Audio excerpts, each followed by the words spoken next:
is. Well, thanks to the idea that there were a few employees in NASA 40 years ago, even today, there are some good people working there, decent people, honest people. I have some film that they preserved that was not destroyed. So I'm going to put up the next picture for me.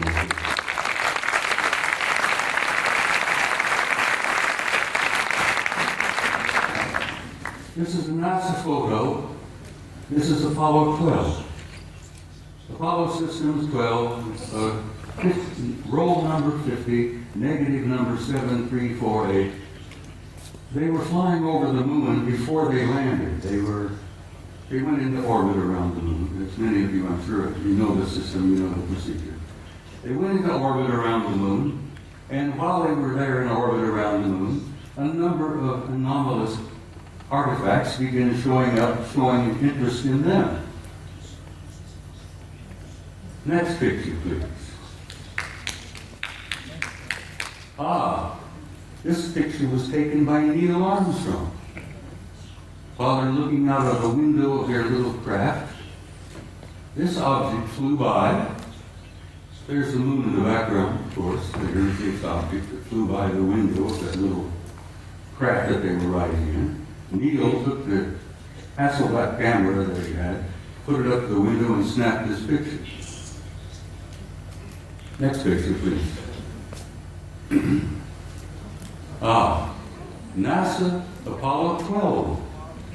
Roll 51, negative number 8653, something like that. Now this is a good-sized object. This is several hundred feet in diameter that came up next to the lander, flew along beside them for a time. The guys in the Apollo crafts put their camera to the window and snapped the thing, and I've always jokingly said there were guys inside of this taking pictures of the NASA. We were photographing them, they were photographing us. Next picture, please. Photo NASA Apollo Systems number 14, Apollo 14. Roll 70, negative, what is it, 9837, I think, or 8827. This is the Landsberg crater on the moon.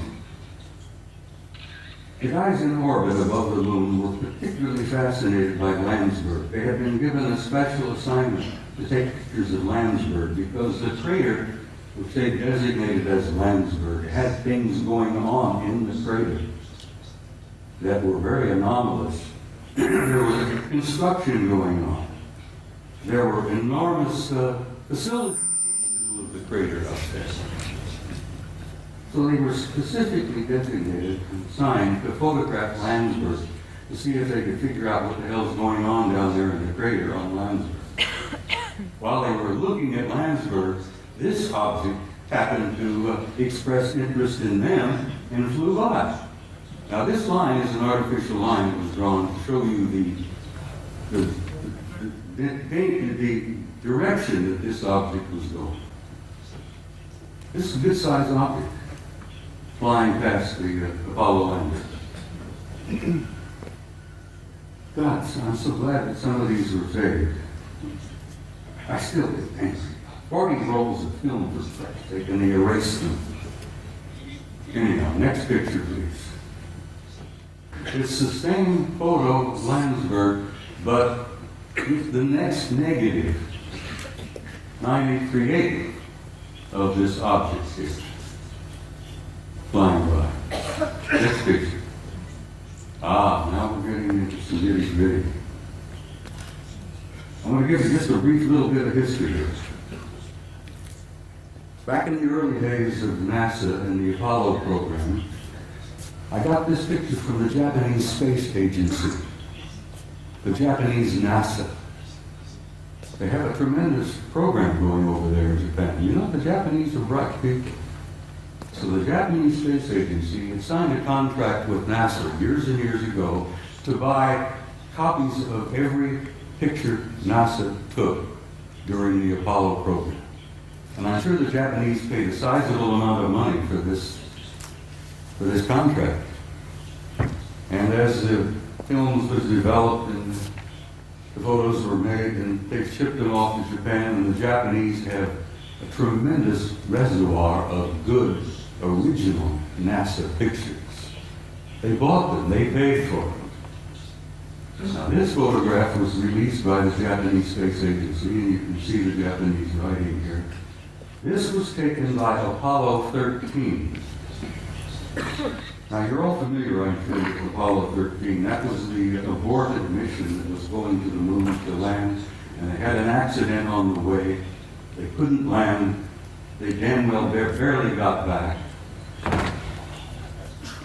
While they are on their way to the moon, here's the moon, a number of things began happening. Some strange objects were appearing outside the windows of the spacecraft. And guys, they grabbed their Hasselblad camera and started taking pictures. This photograph shows 3 different objects. This looks like a circular object with an enlarged dome on top. This is a smaller object, a circular kind of disc-shaped craft.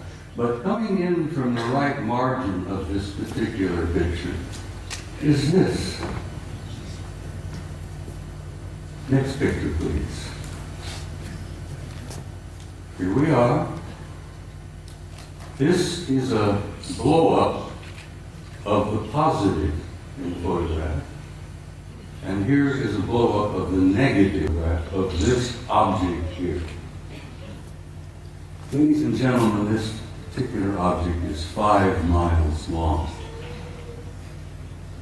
And I'm tempted to use the term big mother. No pun intended, but it appears to be a mothership. It's gigantic. 5 miles long. And here these NASA guys are up there in this little cramped Apollo capsule, and they look out their window and they see something that's 5 miles long. Shakes them up a little bit. When they got back to NASA with these pictures, it shook them up a hell of a lot. Next picture, please. This is the next sequence. Here, this large mother has moved into the middle of the frame, and something else has shown up over here, which has been estimated to be 2 miles long. But this really upset the guys. I've never been able to find out which one of the 3 Apollo members of the Apollo 13 crew would admit to ever having taken these pictures. Because as you know, the Apollo astronauts were threatened with their lives. I kid you not, they were threatened seriously. They even threatened their families if they ever divulged any of the information that they knew. Next photo, please. Yeah, here we are. Here's the big mother. Here's the other one, 2 miles long. Here's a picture of the positive. This is the negative. This mother is 5 miles long. Up here you see what appears to be 2 circular objects either arriving or departing from that particular big ship. I can almost understand why the authorities in NASA, why the authorities in the space program didn't want this information to come out. They were frightened. They were stunned. They couldn't deal with it themselves, and they figured if they couldn't handle it, you couldn't handle it. There would be social disruption, I believe is one of the terms they used. They would disturb the body politic, I believe the term they used.